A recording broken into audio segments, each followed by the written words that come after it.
Yeah, it was going along pretty well. And then it just seemed like things started stalling out a little bit. So like we weren't hitting goals that we were wanting to hit. We were struggling with some internal stuff and just wasn't really flowing how we wanted it to. And then I had an opportunity to buy zip printing, and so we did that.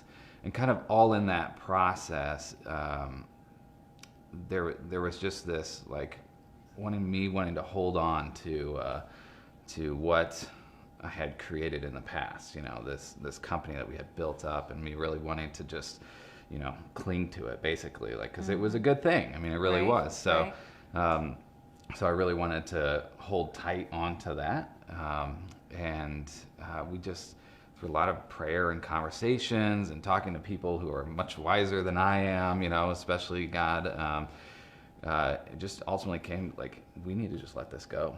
We need to just, you know, open up the hands and just be like, God, you got it.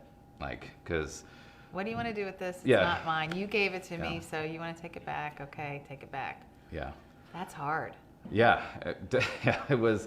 Wait, you gave it to me. Why would you take it away from me? It's a good, especially when it's a good thing, you know, it's this, like, I just want to hold on to it because it's good. Like, why would I let it go? It doesn't make sense. So, so that's kind of where we ended up, and that's where, I guess that's where the ... comes in, right? Okay, so tell us, what's the ... What did God do? So, like I said, we had talked to people, and we had prayed a lot, and eventually really just like let go emotionally, but also physically. Like we just walked away from that business, and because we were. Who's we? You and your wife? Yeah. Okay. Yeah, okay. Yeah. So, so we walked away from that. We just kind of were like, oh crap, now what? You know, like, because we had just bought a print shop, and if anybody's ever bought a business before, they know there's a lot of time and money going into it, and not a lot coming out right at first, anyway. So, so we were kind of scared. We didn't know, you know, what to do next, and we thought this could be pretty bad. Like we may not have enough money to pay the bills, and our plans are all screwed up now. So, but that's right. Make plans, God laughs. Yeah, right. And he does sometimes. It's just yeah. No, wait. I got a plan for you, Kyle. Yeah, yeah. And I'm a planner. I mean, I want to 5 years from now, 10 years. Here's how it's all gonna look. And then God's like, yeah, well, we'll see. Right. So right. So yeah, so that's kind of, God really just said, you know, I've got this. Right. You have to learn to trust me. And the funny thing is, years before that, I'd gone through not a similar situation, but a similar realization that I wasn't trusting God. I was really just trusting in myself. And even, you know, this is God thing, right? So literally in the last week, same realization. Really? I'm like working on stuff. I'm trying really hard, and some stuff is working, but it's really not. I'm just not hitting what I want. You're I'm fighting. like fighting. Right. Yeah. Right. And then my wife and I are sitting there. We're like, we're just not trusting God. We're trusting ourselves. We're trusting in our own might, and we're doing this again. Right. And we're like, literally, the last 2 days have had nights of prayer. Like, God, here you go. Right. So I'm excited because I don't know what the next like months are gonna be, but I know in the past every time I've done that, it's been like God's like, all right, I got this. Like more than you know, more than you ever thought. And even your plans are small compared to mine. Right. So Right. yeah, so cool. that's kind of where we were, and even now where we are right now. So. Right. So now you're walking an inspired life, and you're trying to trust God. I love that you can admit that. Yeah, you have to keep learning the same lesson over and over again, because we all do. Right. You know, we all have to keep learning the same lesson over and over again. So yours is learning how to trust, and that's awesome. So how do you get that inspiration from him? How do you walk inspired? How do you remember, oh yeah, I'm supposed to trust? How do you get back to that? It's, I'm not 100% sure. So that's awesome. But the thing is, like, he gave us a story, right? It's literally the Israelites, right? So he's like, I got you. Follow me and take care of it. And then they're like, nah, we got it. We're good. Right. And then he's like, no, like, let me make sure you know, like, you're not good without me. And so, I feel like each time it's happened, you know, let's say this will be right now is the third kind of, I don't know, event of this. Awakening I learn it faster. Like, it's, oh, okay. like this is definitely what this is. Pre like major disaster or like big life decisions. It's just, okay, we're, something's off here.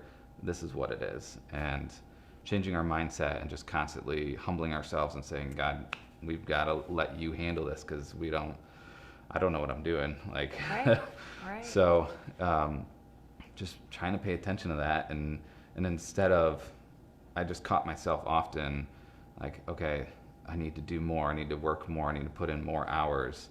Instead of that, just saying, no. Like, I need to pray more. I need to ask God what He's doing. What is He trying to reveal to me? Right. Right. Yeah. I love that. So I work out at Orange Theory, and they have the rowing machine, and I like want to row really hard to get my watts up or whatever. And I noticed that when I don't push so hard, I can get them up higher. Mm-hmm. And I do think that's the same kind of picture for life. It's like, if we're trying so hard, I just need to do a little bit more work, I'm going to stay up later. No, now you're going to have less sleep, and you're going to be less, there's a story about the lumberjack who has to go into the forest to chop down trees, and he doesn't stop to sharpen his saw in the morning. Mm-hmm. And so he's sawing all day long, and he's exhausted, and he gets one tree chopped down. Whereas if he would have taken 30 minutes to sharpen that saw, he could have chopped down 6 trees today. Yeah. And he's looking at this whole forest. I don't have time to sharpen. I got all these trees to chop. Right. But you spent all day, and you only chopped one because you didn't sharpen. Exactly.